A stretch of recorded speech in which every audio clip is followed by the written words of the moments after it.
욥기서 38장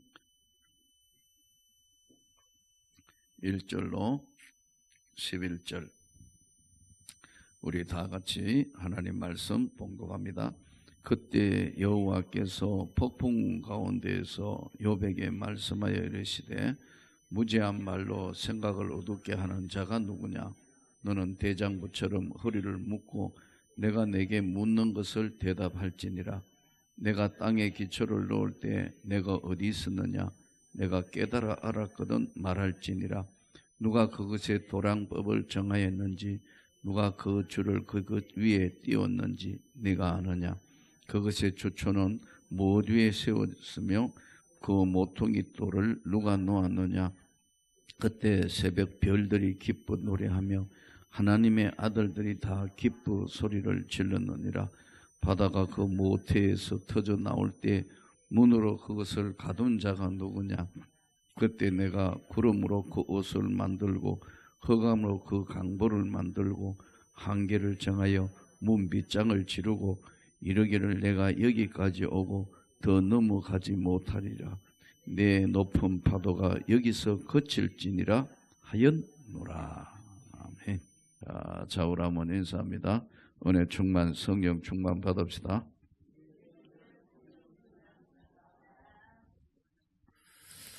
할렐루야. 오래전에 어떤 할머니 한 분이 저를 찾아왔어요. 찾아왔는데 우리 교인이 아닌 어떤 할머니가 저를 찾아왔는데 오셔서 상담을 하러 오셨는데 이 할머니가 굉장히 인텔이세요. 그 옛날에 공부도 많이 한 분이고 재산도 굉장히 많은 분인데 이제 저를 찾아와서 상담을 하시는데 그 상담 내용이 뭐냐면 이분이 할머니인데도 이 할머니가 일찍이 예수를 믿은 분이에요. 그런데 자기 둘째 아들이 또 권사님인데 둘째 아들이 교도소에 있대요. 서울구치소라는 교도소에 있는데 죄명은 이야기를 안 하는데 무슨 죄인지 모르지만 둘째 아들이 교도소에 있는데 하도 답답해서 내가 명색이 권사고 또 이 권사님도 모태신앙인 일찍 예수 믿은 집이고 둘째 아들도 아기 때 가져서부터 기도하고 이렇게 했는데 이 둘째 아들이 무슨 사고를 냈는지 무슨 일이 있는지 모르겠는데 죄명을 모르겠는데 서울구치소 교도소에 있다. 그래서 본인이 기도하며 생각해보니 내가 하나님 앞에 무슨 죄를 지어가지고 이런 일이 벌어졌는가 그런 생각이 들어서 서울구치소 앞에 이분은 집도 부자고 아까 말씀드린 공부도 많이 했고 굉장히 인텔인데 하나님 앞에 너무 답답하니까 서울구치소 앞에에 조그만한 빌라 지하를 얻어가 자기 집도 아닌데 지하를 얻어서 한겨울 동안 저를 찾아왔을 때가 한 5월달쯤 됐는데요. 그 한겨울 동안 한 번도 방에 불을 안 넣고 냉방에 한겨울을 지냈대요. 왜냐하면 하나님 보시기 너무 죄송해서 내 아들은 저 교도소 안에 있는데 내가 무슨 죄를 지어서 이렇게 됐는가. 그래서 한겨울 동안 기도하면서 지냈다는 거예요. 그 한겨울을 지내면서 욥기서를 백독을 했대요.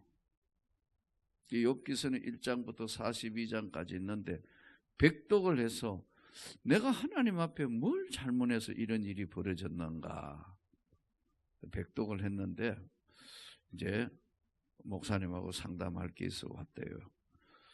그 당시에 이제 저는 교회를 개척해서 이제 교회가 잘 성장해서 이제 막 한참 성장하고 있을 그때예요. 근데 등록을 하는 분들이 대부분 교도소 소장이 등록하는 거 있죠. 서울구치소 소장, 뭐 경주교도소 소장 했던 사람, 안양교도소 소장한 사람, 우리 지금 교회 이제 박효전 장로 그때는 서울구치소 대대장이었는데 뭐 이런 분들이 계속해서 교도소 가족들, 교도관들이 많이 왔어요.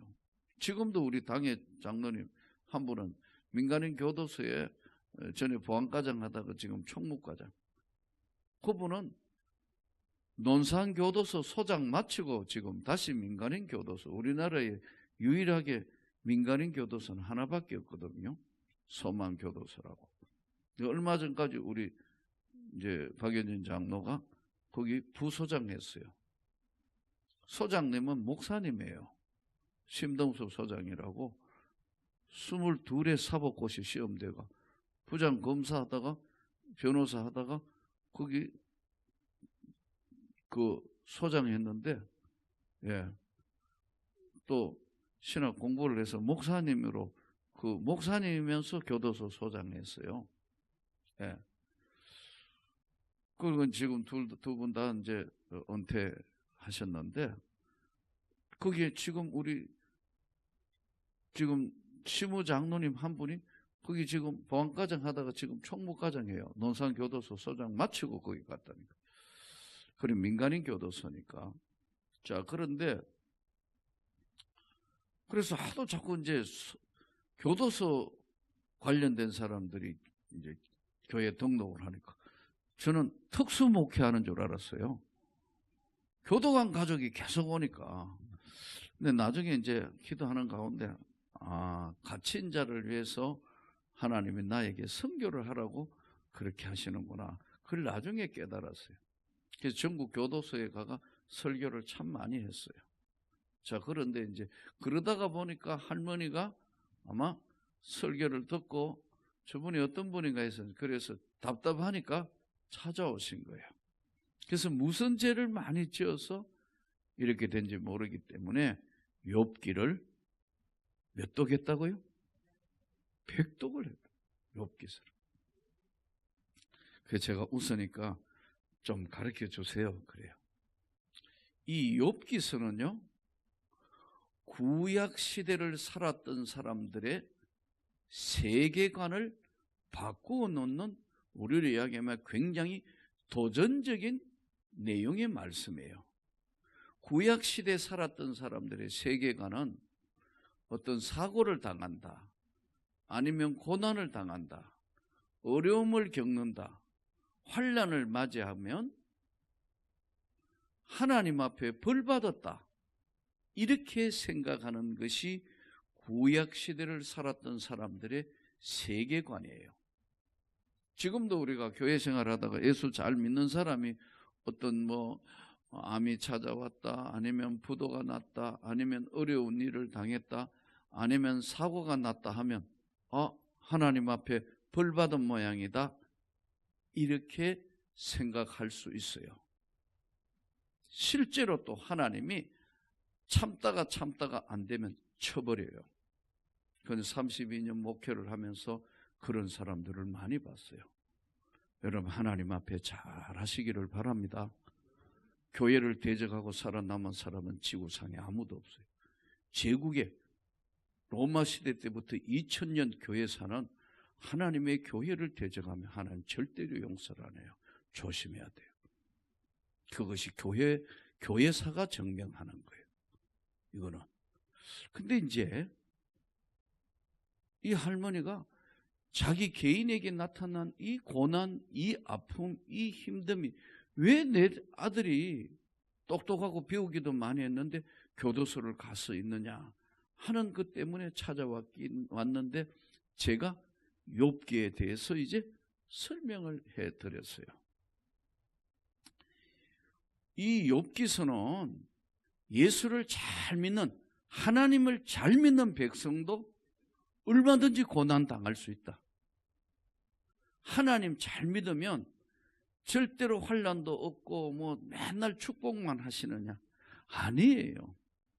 하나님을 잘 믿는 사람도 얼마든지 고난 당하고 아픔 있고 외로움과 힘듦과 고통이 있어요. 면제되는 게 아니란 말이에요. 그러나 똑같이 환난 당하고 어려움 당하고 고통 당하지만 진짜 하나님을 믿는 하나님 백성이 세상 사람이 당하는 고난이나 역경하고는 다른 이유는 그 고난과 아픔을 대하는 자세가 다른 거예요. 예? 환난 중에 즐거워하며 고난 가운데도 찬송할 것이며 현재의 고난은 장차 나타날 영광과 좋게 비교할 수 없다. 현재의 고난은 앞으로 장차 하나님의 나라에 나타날 영광과는 좋게 비교할 수 없다. 이 욥이 왜 고난을, 욥은 어떤 사람이냐 하면 욥은 진짜 하나님 잘 믿는 백성이었다. 그런데 욥이 고난을 당하는 내용의 이야기가 나오는데 이제 욥기서 1장으로 가보겠어요. 욥기서 1장 1절부터 12절, 욥기서 1장 1절로 12절. 자, 욥기서 1장 찾으셨죠? 우리 같이 한 목소리로 하나님 말씀 봉독합니다. 우스 땅에 욥이라 불리는 사람이 있었는데 그 사람은 온전하고 정직하여 하나님을 경외하며 악에서 떠난 자더라. 그에게 아들 7과 딸 3이 태어나니라. 그의 소유물은 양이 7,000마리요 낙타가 3,000마리요 소가 500결이요 암나귀가 500마리이며 종도 많이 있었으니 이 사람은 동방 사람 중에 가장 훌륭한 자라. 그의 아들들이 자기 생일에 각각 자기 집에서 잔치를 베풀고 그의 누이 3명도 청하여 함께 먹고 마시더라. 그들이 차례대로 잔치를 끝내면 욥이 그들을 불러다가 성결하게 하되 아침에 일어나서 그들의 명수대로 번제를 드렸으니 욥이 말하기를 혹시 내 아들들이 죄를 범하여 마음으로 하나님을 욕되게 하였을까 함이라. 욥의 행위가 항상 이러하였더라. 하루는 하나님의 아들들이 와서 여호와 앞에 섰고 사탄도 그들 가운데 온지라. 여호와께서 사탄에게 이르시되 네가 어디서 왔느냐? 사탄이 여호와께 대답하여 이르되 땅을 두루돌아 여기저기 다녀왔나이다. 여호와께서 사탄에게 이르되 내가 내 종 욥을 주의하여 보았느냐? 그와 같이 온전하고 정직하여 하나님을 경외하며 악에서 떠나는 자는 세상에 없느니라. 사탄이 여호와께 대답하여 이르되 욥이 어찌 까닭 없이 하나님을 경외하리까? 주께서 그와 그의 집과 그의 모든 소유물을 울타리로 두르심 때문이 아니니까. 주께서 그의 손으로 하는 바를 복되게 하사 그의 소유물이 땅에 넘치게 하였음이니이다. 이제 주의 손을 펴서 그의 모든 소유물을 치소서. 그리하시면 틀림없이 주를 향하여 욕하지 않겠나이까?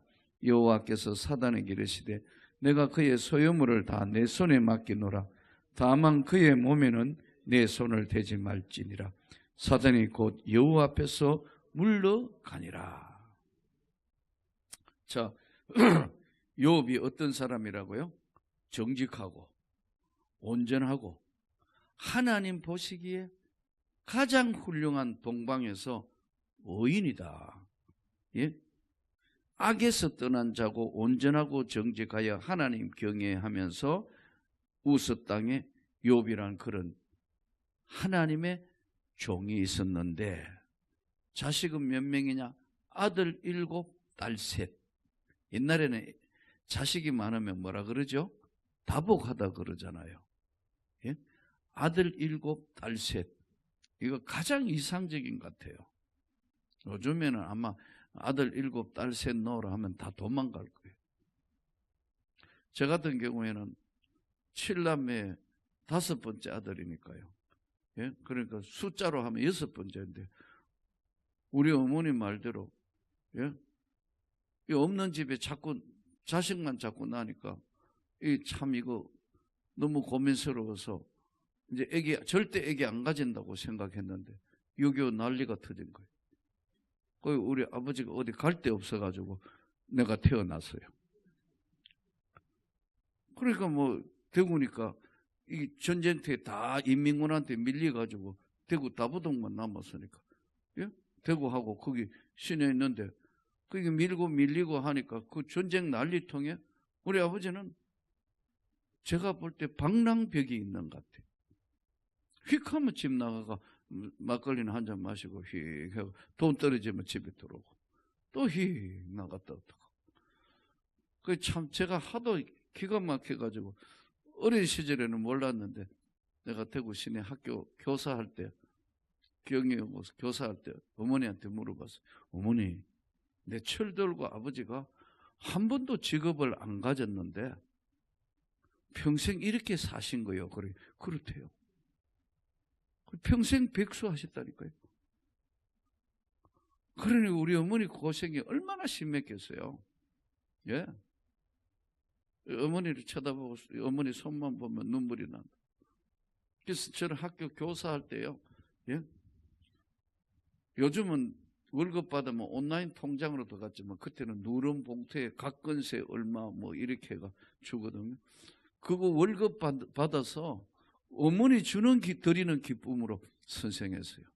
우리 어머니 처음에 봉급 들었더니 봤더니요. 너무너무 감격해가지고 월급 봉투를 어머니가 가슴에 품고 3시간을 우려요. 나는 남편 복이 없어가 한 번도 내가 이렇게 월급을 받는 걸 못 봤는데 내 5번째 아들이 내 소원을 풀어줬다고 3시간을 울으셨다니. 나는 달랜다고 3시간 걸렸고. 그런 첫 번째 월급을 받아서 이제 사범대학 졸업해서 학교 교사회가 첫 봉급 받아 그대로 봉투채로 드렸다고. 2번째 달에 또 봉투를 받아가 드렸더니 이제는 감동이 많이 줄어가 한 15분 옵디다. 3번째는 갖다 주니까 가져와 막 뺐어요. 너무너무 좋으신 거예요. 우리 어머니는 우리 아들이 이렇다고. 아마 제가 보기엔 우리 어머니는 아버지한테 남편이 그렇게 백수고 희망이 없다 생각하니까 아들들한테 기대를 걸으신 것 같아요. 그렇게 해가지고 당신은 사신 것 같아요. 참 어머니 죽음 앞에는 할 말을 저는 목사 되고 딱 후회한 것이 딱 한 가지예요. 그래서 서울에서 이제 교회가 본격적으로 성장하면서 좋은 사택도 마련되면서 어머니 나하고 삽시다. 이렇게 고생 많이 했으니까 내가 어머니 잘 모실게. 아버지 돌아가시고 난 어머니 모시라. 어머니가 딱 서울에 한번 딱 하러 오셨다고. 딱 와가지고 교회 이제 어머니도 세례 받고 하셨으니까 딱 교회 와가 하루 딱 있더니 그 다음날 내려가신다. 왜요? 그랬더니 너 너무 힘든 거 그거 내가 목회 생활하는 거 힘든 거 나 그것까지 보고 싶지는 않다. 그 막내가 경상도 대구 사람인데 막내가 내 밑에 동생이 미국 IBM 회사에 이제 그 상무이사로 이제 마지막 은퇴했는데 경북대학교 졸업할 때 1등으로 공부를 했거든.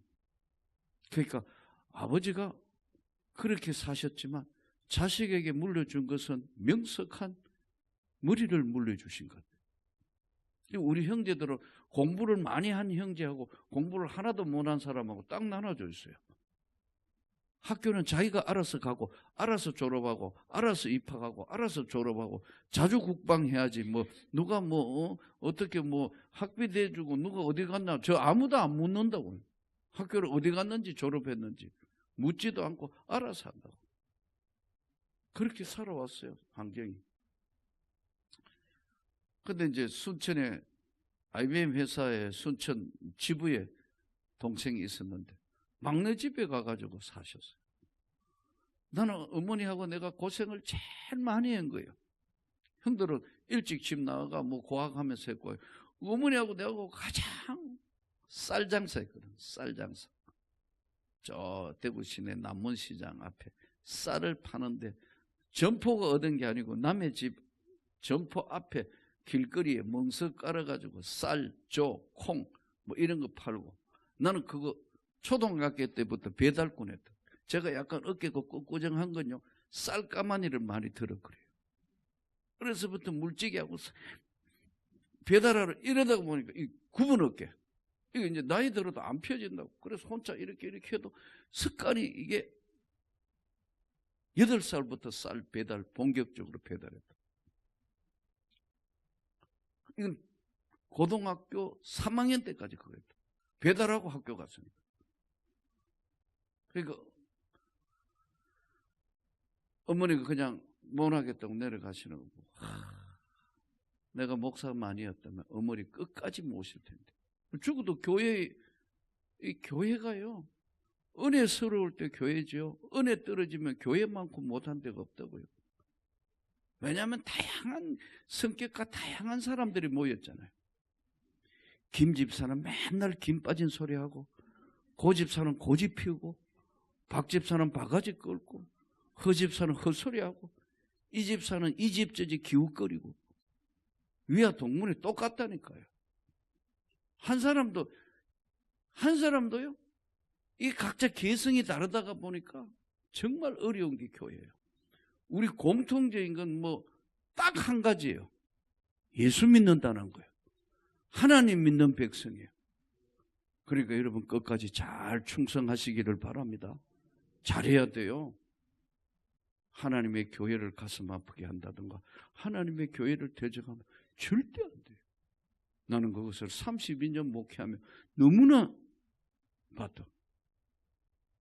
어머니도 이제 늦게 예수 믿었지만 그걸 아는 거예요. 그래서 내려가신다니까 어떻게. 그래서 어머니 보고 싶으면 서울에서 뭐 집회하거나 뭐 하다가 순천까지 가 계시니까 이거 어떻게 방법이 없잖아요. 그래서 서울에서 뭐 이렇게 목회하다가 이렇게 집회 마치고 그날 저녁으로 밤새 해가지고 순천 내려가가 아침에 어머니 한번 안고 잘 계셔서 어머니 안고 몇 바퀴 빙빙 돌리고 용돈 드리고 그 길로 또 고속도로로 서울로 올라온 적이에요. 그걸 10년 했어요. 안 오실라 하니까. 막내가 10년 어머니를 모시다. 근데 어머니 마지막 가시면서 아들아 고맙다. 네가 예수를 믿어 우리 집이 다 이와 같이 복을 받았다. 아멘. 예수 믿는 거 잘 믿어야 돼. 자, 이 욥이 왜 이런 환난을 당했냐 하면 환난 당한 이유가 욥이 잘못한 게 아니에요.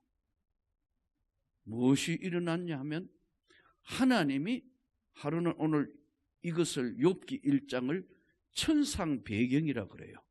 하나님의 나라의 배경이 나타난 게 욥기 1장인데 욥기 1장에 우스 땅의 욥이라 불리는 사람이 있는데 그런 정직하고 하나님 경외하고 온전한 사람이었는데 하루는 천사도 와 있고 사탄도 와 있는데 하나님이 사탄 앞에 욥을 자랑하는 이야기가 나오잖아요. 그죠?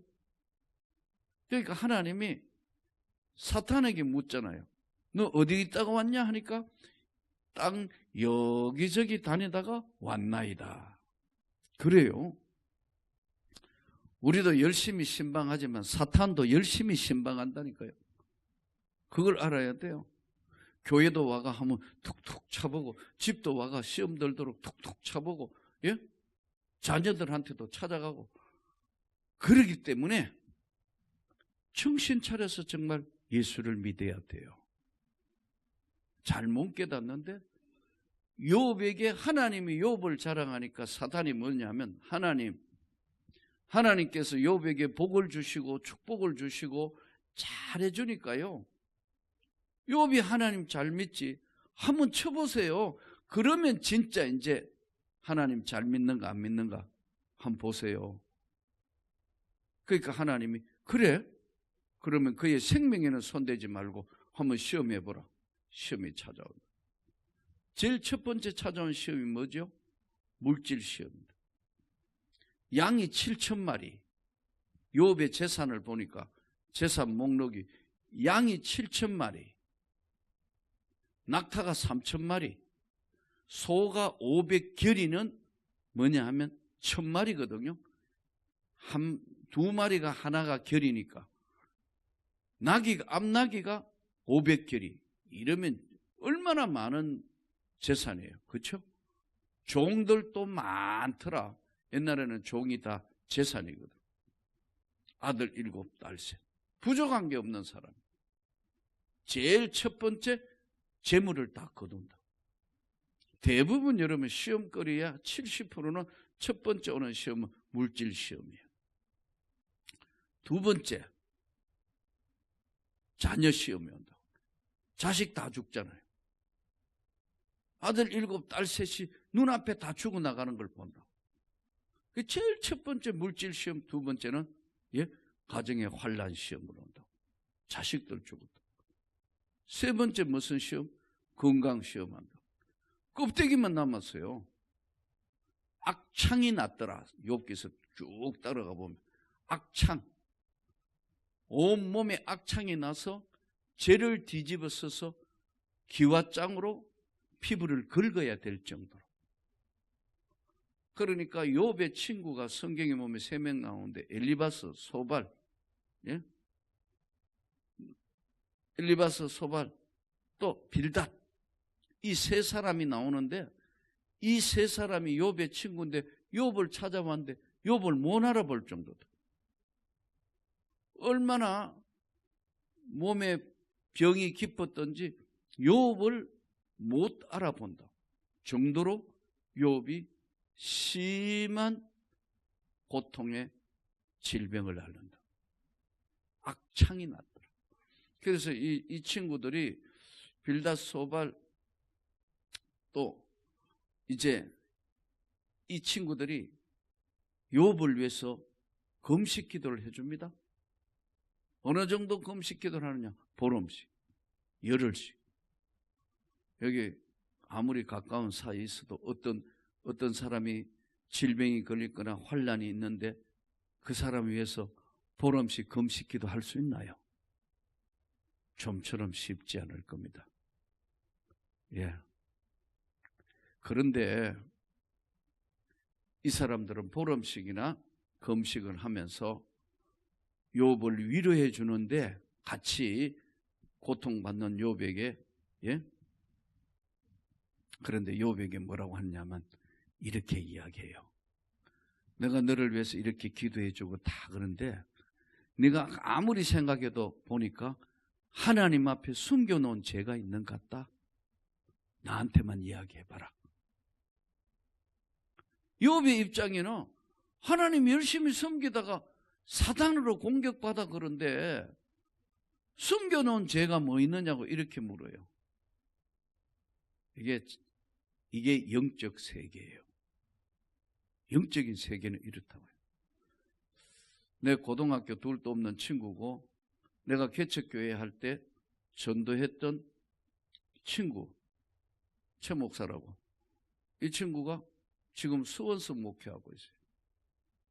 교회도 잘 지었고 이제 교회에서 목회하는데 이 친구가 어려움이 있어가지고 40일 금식 기도를 했어요.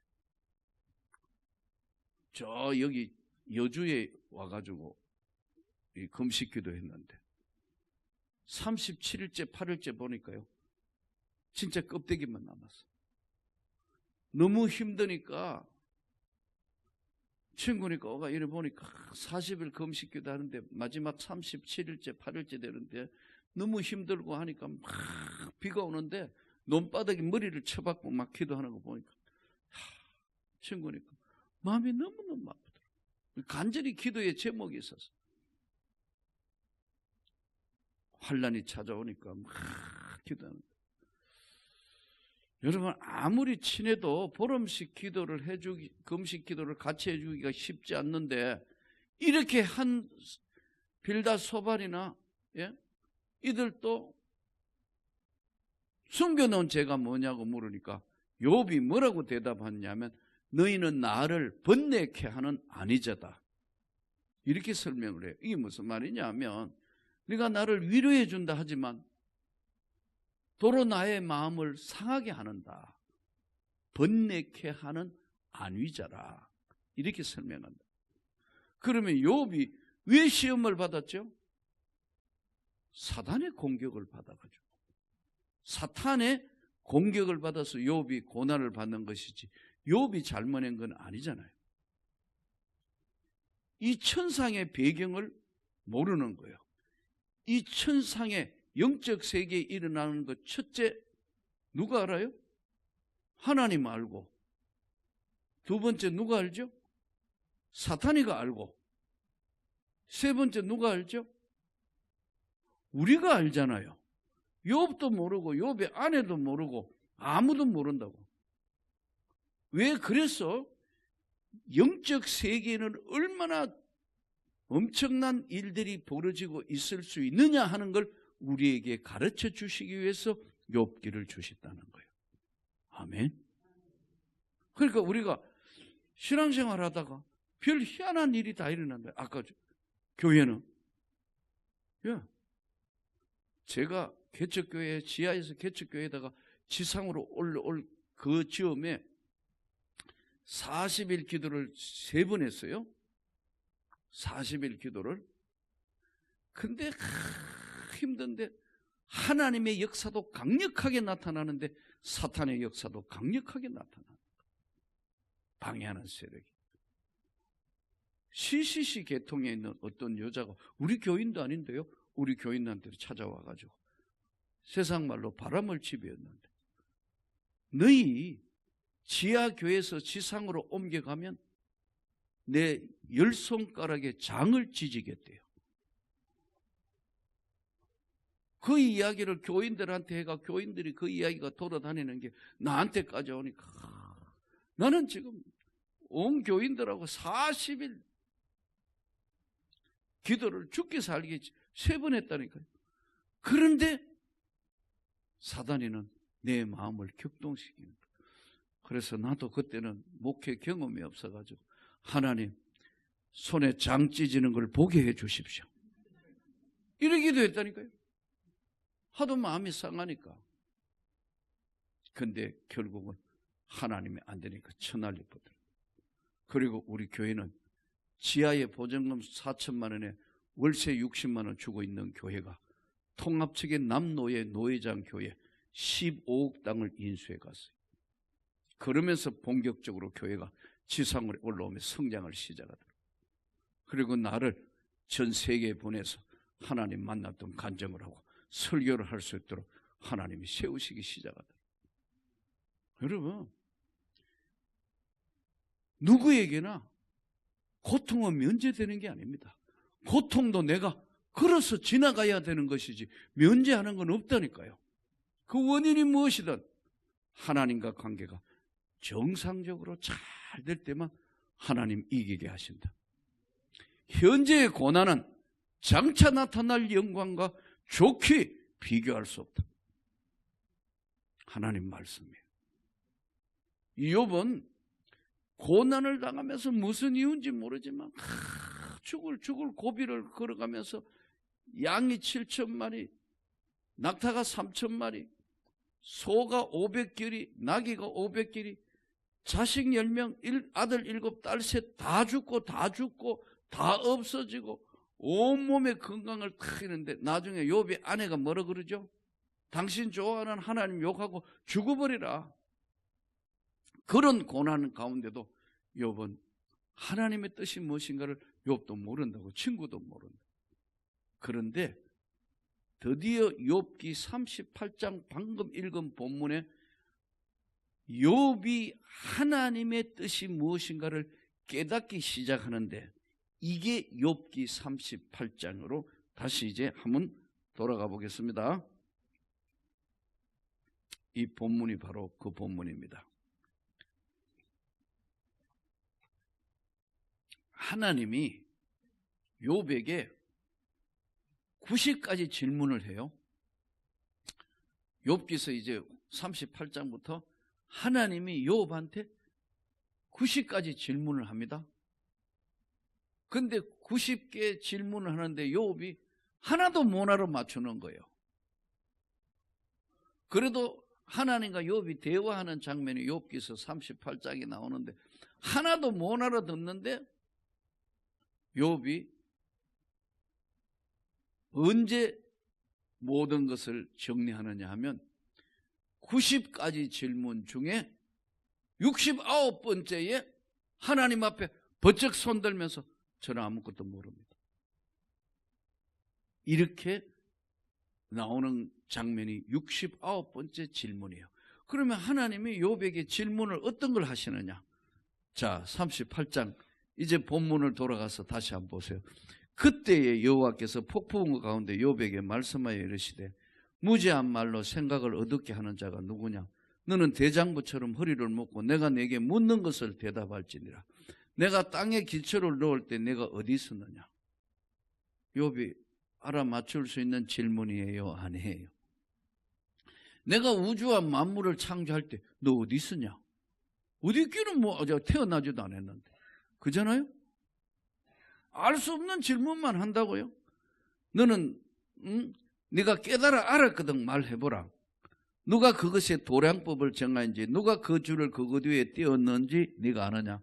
어디에 땅 만들고 어디에 바다 만들고 어디는 산 만들고 그런 거 할 때 네 아냐? 혹시 여러분 아는 분 있나요? 모르잖아요. 나중에는 이제 자연계로 돌아와가 산염소가 새끼 놓을 때는 아냐? 막 질문하는데 한 가지도 모르는 거예요. 여러분 듣기만 하는 거예요. 뭔데? 69번째 욥이 나는 아무것도 모릅니다고 손을 번쩍 드는데 39장 한번 보세요. 39장 1절 산엽소가 새끼 치는 때를 네가 아느냐? 암사슴이 새끼 낳는 것을 네가 본 적이 있냐? 산에 돌아다니는 그 암사슴이 새끼 낳는 걸 네가 본 일이 있냐? 집에 있는데 어떻게 보나요? 예? 그것이 몇 달 만에 만삭되는지 아느냐? 그 낳은 때를 아느냐? 계속 모르는 것만 질문하니까 욥이 40장 보세요. 40장 1절부터 40장 1절부터 5절 같이 읽습니다. 시작. 여호와께서 또 욥에게 일러 말씀하시되 터집 잡는 자가 전능자와 다투겠느냐? 하나님을 탓하는 자는 대답할지니라. 욥이 여호와께 대답하여 이르되 보소서 나는 비천하오니 무엇이라 주께 대답하리까? 손으로 내 입을 가리릴 뿐이로소이다. 내가 한번 말하였사온즉 다시는 더 대답하지 아니하겠나이다. 욥이 깨달은 것은 나는 오늘 하루 사는 것도 하나님의 은혜로 사는 거다. 내가 오늘 여기 있는 것도 다 하나님의 은혜다. 오늘 내가 잘 먹고 잘 자고 하루 사는 것도 다 하나님의 은혜인데 내가 이걸 못 깨달았다. 아멘. 그래서 저도 이 욥기를 깊이 학교 가서 강의도 하고 이걸 보면서 오늘 내 하루 사는 것도 하나님의 은혜구나. 내일 뒤를 5분 뒤를 인간은 아무도 모르고 오늘 하루 있는, 그래서 예수님이 염려하지 말라. 공중에 나는 새를 보라. 들에 핀 백합화를 보라. 아무 길쌈도 않고 아무것도 않고 하더라도 다 하지 않느냐? 이 믿음이 적은 자야. 예수님이 하시는 말씀이 그 말씀이에요. 이거 깨닫는데 욥은 오랜 시간 걸린 거예요. 사랑하는 성도 여러분, 오늘 하루 이 새벽에 나온 것도 하나님의 은혜예요. 이 땅에 사는 날 동안 그렇기 때문에 너는 욥이 그래 다시는 이제 불평불만 안 합니다. 하나님, 내가 돌아보니까 다 하나님의 입을 나는 가리고 살겠습니다. 그래서 이 한 번밖에 없는 이 삶은 전적으로 하나님의 은혜라. 내가 먹고 마시고 사는 이 자체가 하나님의 은혜라. 얼마 전에 저희 교회 장로님 돌아가셨는데, 장로님 참 오랜 시간 저하고 30년 가까이 신앙생활을 하셨는데 이제 암이셨어요. 위에 암이었는데 온몸에 다 퍼져서 수년을 고생하시다가 이제 떠나가시기 전에 임종 예배를 드려야 되니까 온 교인들이 울면서 모여서 이제 예배를 드리는데 의식이 있을 때 권사님이 목사님 의식이 있을 때 장로님 의식이 있을 때에 예배를 드려야 되겠다 해서 당의 장로님들 하고 이제 교인들 다 집에 가서 예배 드렸는데 우리 장로님 그러시더라고. 목사님 한 생에 사는 날 동안 문교부에서 근무했거든요. 교육부 문교부에서 근무하시던 장로님인데 이제 이 우리 장로님이 참 사연이 많은 분이에요. 원래 그 집안이 천주교 사제 집안이에요. 자기 그 동생은 신부예요. 온 집이 가톨릭 천주교 집안인데 우리 장로님은 그것도 그냥 집도 아니고 사제 집안이에요. 그런데 장로님만 교회에 와서 장로가 됐는데 우리 권사님하고 둘이가 어떻게 만났느냐. 우리 권사님은 충청도 분이고 우리 장로님은 서울 본토 사람이에요. 서울 시내 본토 사람이에요. 그래서 이제 장로님이 78에 이번에 세상을 떠났거든요. 지금 한 달 반 됐어요. 근데 이제 우리 권사님이 하고 이제 둘이 선을 봐서 이제 연애를 했는데 그 옛날에 우리 권사님이 교장 선생의 딸이었는데 충청도의 부유한 집에 근데 선을 봤는데 서로 정이 들어가 했는데 몰랐는데 결혼할 임시에 보니까 우리 권사님이 폐결핵이에요. 그러니까 이게 폐결핵이 했는데 옛날이니까 이게 잘 치료가 안 되는 거예요. 그러니까 결혼할 처녀가 막 각혈하고 이러니까 얼굴이 하얗잖아요. 폐결핵이니까.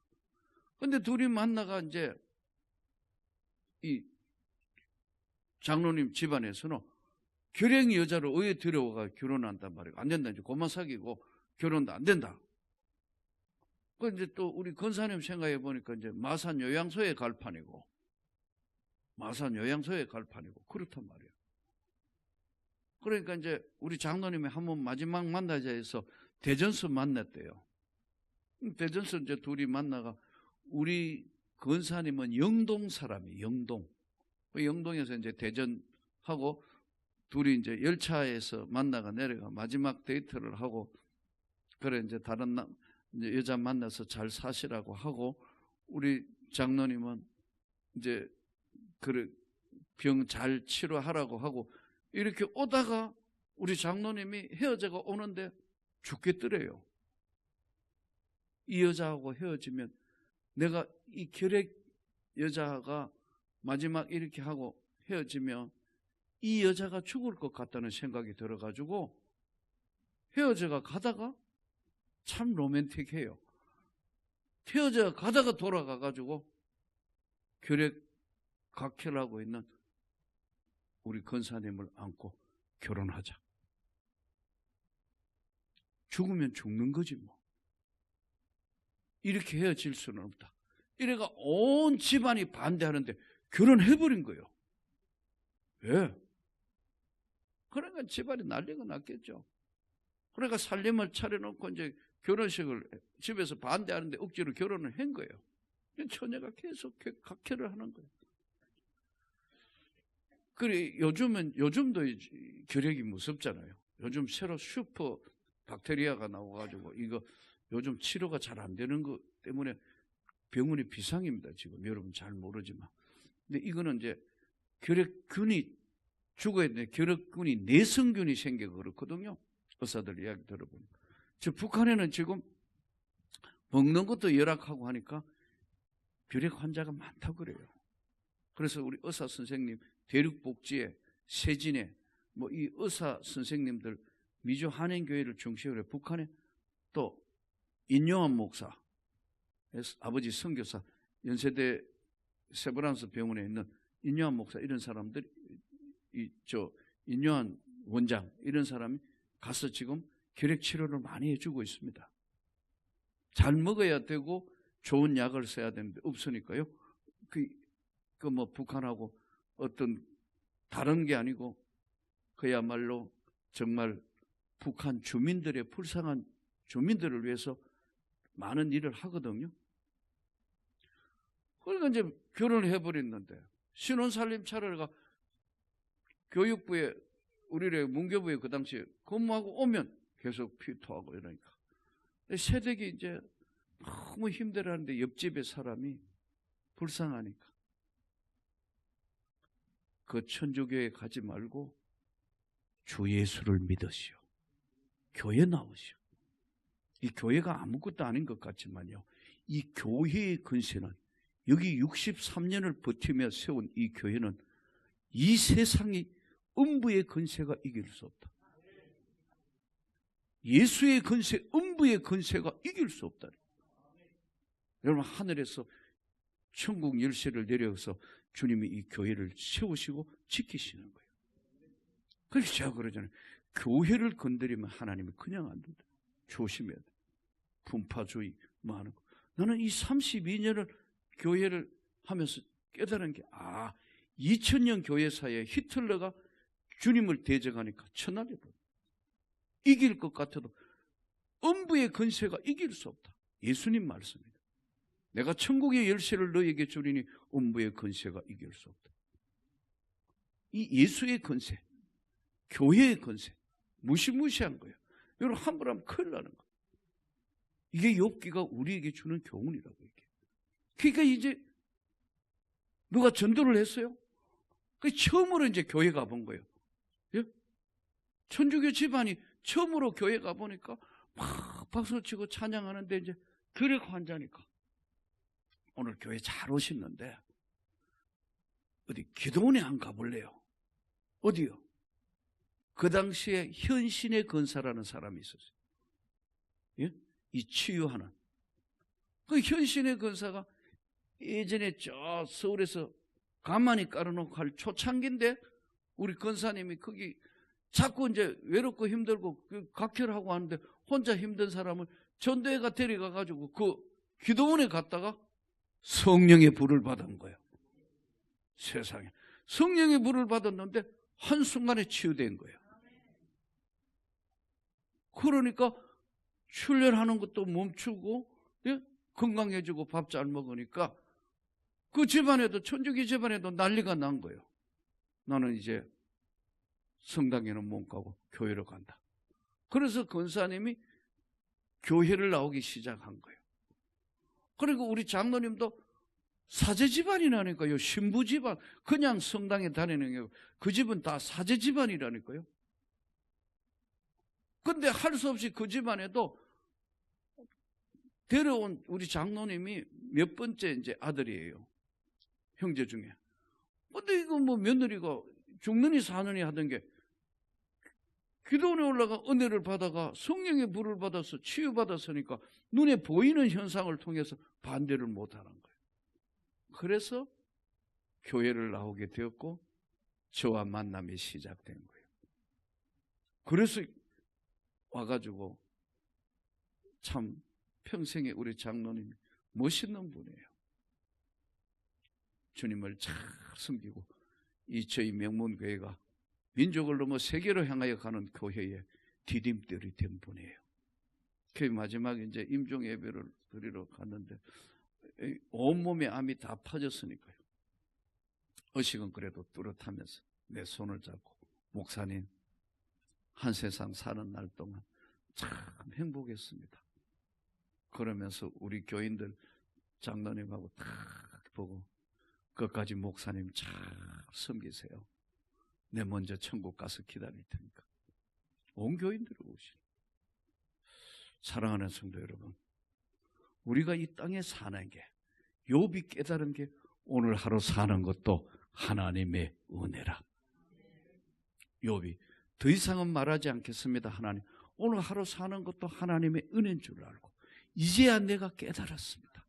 오늘 사경의 말씀대로 우리가 이 땅의 삶에 하나님의 영광을 위하여 선택받았다는 것 잘 깨달아서 그 하나님께 영광을 돌리며 하나님의 놀라운 축복을 받는 여러분 되시기를 주의 이름으로 축복합니다.